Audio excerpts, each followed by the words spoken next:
আসসালামু আলাইকুম এভরিওয়ান। আজকে আমি পায়রা দিয়ে আলু দিয়ে পাতলা ঝোল করব।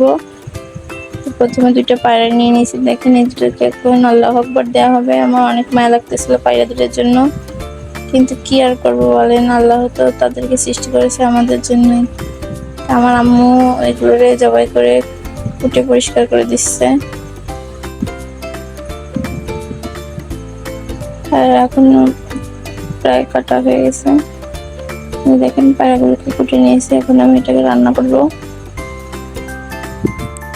কড়াইতে 1/2 কাপ পরিমাণে তেল দিয়ে দিয়েছি, সাদা তেল। এখন তেলের ভিতরে আমি গরম মশলা, তেজপাতা, দারুচিনি এগুলো সব দিয়ে দিব। দিয়ে একটু নাড়া দিয়ে নিলাম, দিয়ে বাটা মশলা সব দিয়ে দিলাম। মশলার ভিতরে ঝাল, পেঁয়াজ, রসুন, জিরা, ধইনা সব একই সাথে আমি বেটে নিয়েছি। হলুদ, লবণ দিয়ে 3টা এলাচ দিয়ে দিয়েছি।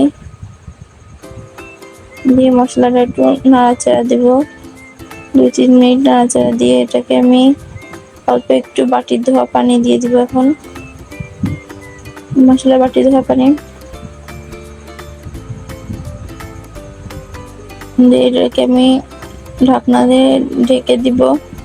দিয়ে 3-4 মিনিট ভালো করে মশলাটাকে আমি কষিয়ে নিব।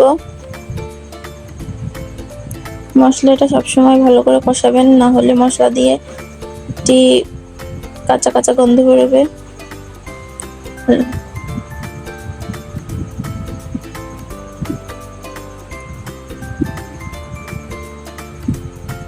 মশলাটা আমার প্রায় কষানো হয়ে গেছে। মশলা থেকে এখন তেল উঠে আসবে, তখন এর ভিতরে মাংসগুলো আর আলুগুলো কেটে রাখা একসাথে দিয়ে দিব। আলু আর মাংস একসাথে দিয়ে রেখেছি। আলুগুলোকে এভাবে ছোট করে কিউব করে কেটে নেবেন। মশলার সঙ্গে আলু আর গোশগুলো ভালো করে মিশিয়ে দেব নাড়াচাড়া দিয়ে। তারপর অল্প করে একটু পানি দিয়ে দেব যাতে মাংসটা আলুটা সিদ্ধ হয়ে যায়। মশলার সঙ্গে ভালো করে মেশানো হয়ে গেছে, এটা আমি এখন ঢাকনা দিয়ে ঢেকে দিব।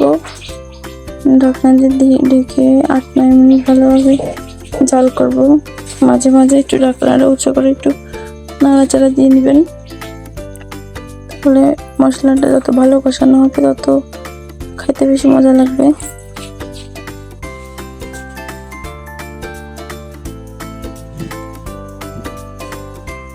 মাংসটা প্রায় সিদ্ধ হয়ে গেছে, আলুটা দেখেন সিদ্ধ হয়ে গেছে। খুন্তি দিয়ে চাপ দিলে দেখবেন আলু 2 ভাগ হয়ে গেছে, তখন ভাববেন যে সিদ্ধ হয়ে গেছে। এখন এর ভিতরে আমি ঝোলের পানি অ্যাড করে দিব। গরম পানিটা দিলে বেশি ভালো হবে।